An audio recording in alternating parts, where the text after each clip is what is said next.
Nasunog ang ilang paupahang kwarto sa Caloocan. Pinaghahanap ngayon ng mag-live-in partner na nakatira sa kwarto kung saan daw nagmula ang apoy.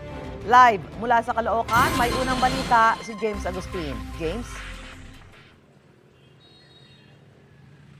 Susan, good morning. Inimbestigahan pa ng Bureau of Fire Protection yung sanhi ng apoy na tumupok sa 4 na magkakadikit na paupahang kwarto dito sa Caloocan kanina.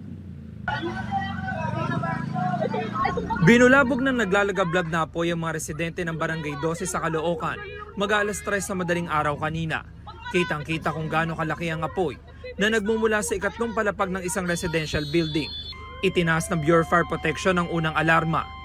Napula ang sunog matapos ang halos 1 oras. Natupok ang 4 na magkakadikit na paupahang kwarto. Si Sean Gabriel, isang cellphone lang ang naisalba. May narinig kami na pumutok sa kapitbahay namin.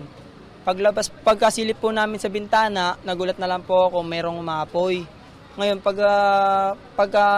nakita ko na po ng umaapoy, bulabog na po ako ng kapitbahay namin. Hindi po namin alam kung paano po kami mag-uumpisa ulit. Laking pasasalamat naman ni Sheila na nakalabas silang buong mag-anak. Parang panaginip lang po talaga eh. Kasi alam mo yun, naibaba ko po yung maliit ko. Tapos yung hindi ko po alam kung yung iba, kung naibaba po.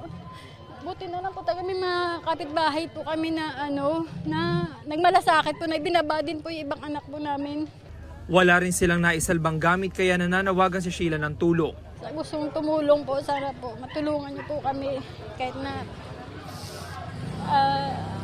mga damit lang po, wala po talaga kami naisalbang mga damit, sir. Lahat po talaga wala, kahit singkot, kahit mga gamit po ng anak ko, bagong bili ko lang po talaga. Iniimbestigahan pa ng Bureau of Fire Protection ng sanhi ng apoy at kabuang halaga ng pinsala. Hinahanap ngayon ng mga otoridad ang mag-live-in partner na nakatira sa kwarto kung saan umano nagmula ang apoy. May panawagan din sa kanila ang mga taga-barangay. Pagpakita ka para mag-usap tayo, ako ang yung kapitan, para malinawan yung katanungan ng mga Bureau of Fire, tsaka yung mga kapitbahay nyo, bakit ka lumayo. Ayong sabihin, pag sunog, nung time sunog, umalis ka, hindi ka bumalik.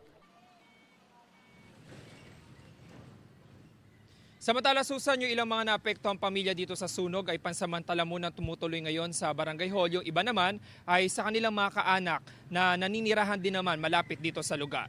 Yan ang unang balita mula rito sa Caloocan. Ako po si James Agustin para sa GMA Integrated News.